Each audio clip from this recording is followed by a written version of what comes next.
So it's springtime, which is the season for the wood energy, and wood energy is manifested in our body in the liver and the gallbladder organs. So what this is going to address, this particular bit of information, is what to do, what effects your liver and your gallbladder may be having on you, and what you can do, some things you can do about it. First, liver and gallbladder tend to really affect the digestion pretty significantly much of the time. And that's the thing that I'm seeing the most with people right now are digestive issues. So what kind of digestive issues might those be?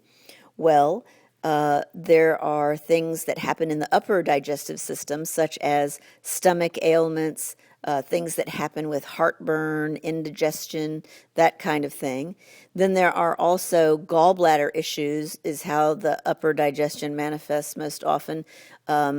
Pain or issues with digestion having to do with the gallbladder specifically. The gallbladder can also, and liver can also affect the intestines. So I'm seeing a fair amount of intestinal difficulty these days. Things like diarrhea, constipation, places where the liver and the gallbladder, in both those cases, it's sometimes the liver and the gallbladder that are interfering that causes those problems, especially this time of year. So digestion can be disrupted in a bit of turmoil as a result of liver and gallbladder issues.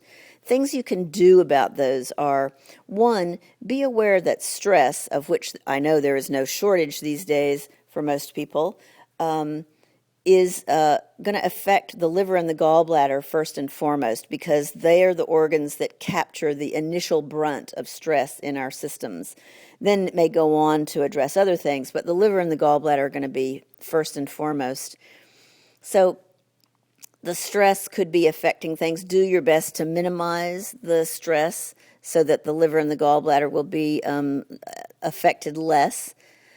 Secondly, dietarily, you would want to utilize sour citrus because it helps to strengthen the liver and the gallbladder and even out their energy. So that would be grapefruit eaten just sort of raw or in whatever sorts of ways you prefer. Lemon and lime would be useful because they also help the function of the liver and the gallbladder. So you could have that in like slices of lemon, as long as it's organic lemon, in hot water as a drink with honey or other flavorings. Lemon and lime juice in anything that you're cooking, and then any sort of dishes that actually employ slices of lemon in the cooking, like piccata dishes or other sorts of ways of consuming the oil that would be coming from the lemon rind. Lemon oil is a bile stimulant, so it can be really useful. So that's another set of things, is the sour citrus. Then there are shiitake mushrooms, which are particularly helpful for the liver, are often used in cases of chronic hepatitis and that sort of thing for helping to even out the liver, helping to balance the liver energy. So also there would be the need for rest.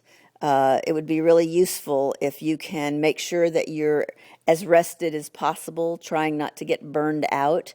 Burned out can really get over-exaggerated by the liver, and so you want to steer clear of that. Make sure your sleep is as uninterrupted and restful as possible. And then fifth, every day, try to take a short while, even just a couple of minutes, and turn your attention away from all the activities around you to just yourself and your breath. Do your best to just spend a couple of quiet minutes if you can. If you meditate, that would be wonderful. And also just, even if you do meditate, try to make this sort of quiet moment sometime during your day as opposed to just in the morning or just at night, just because sometimes we get going particularly fast during the day. So just utilize those ideas as ways of balancing and keeping the liver energy from getting too sort of challenging for you. And I will be talking again soon about other aspects of liver energy in spring, which you may be experiencing, things like headaches caused by liver energy, or allergies, hay fever, things like that. So more to come. And until then, wishing you the best of health and well-being. Bye.